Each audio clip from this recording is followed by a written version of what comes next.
Middle east में जंग अब खतरनाक मोड़ पर पहुंच चुकी है। इस युद्ध का आज 29वां दिन है और हालात लगातार बिगड़ते जा रहे हैं।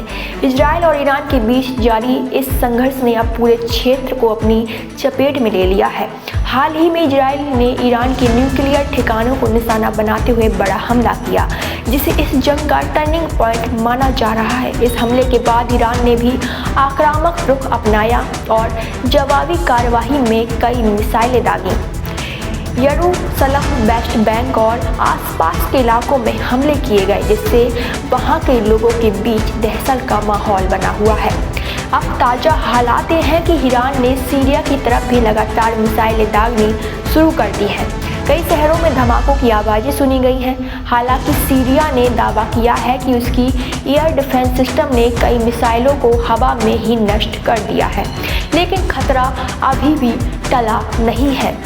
इस पूरे संघर्ष के बीच सबसे बड़ी चिंता ये है कि ये जंग अब सिर्फ दो देशों तक सीमित नहीं रही, बल्कि इससे बड़े देश धीरे धीरे जुड़ते नजर आ रहे हैं। अमेरिका ने साफ कर दिया है कि वह इजराइल के साथ खड़ा है।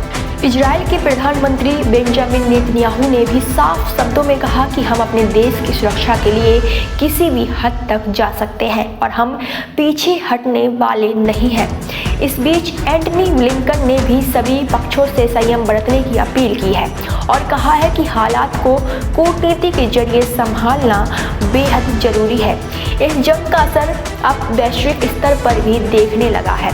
स्ट्रेट ऑफ हॉर्मुज पर बढ़ता तनाव दुनिया के लिए भी चिंता का एक बड़ा विषय बन गया है। यह रास्ता दुनिया की तेल सप्लाई का सबसे अहम मार्ग है और अगर यहाँ कोई बड़ा संकट खड़ा होता है तो पूरी दुनिया में तेल की कीमतें आसमान छू सकती हैं।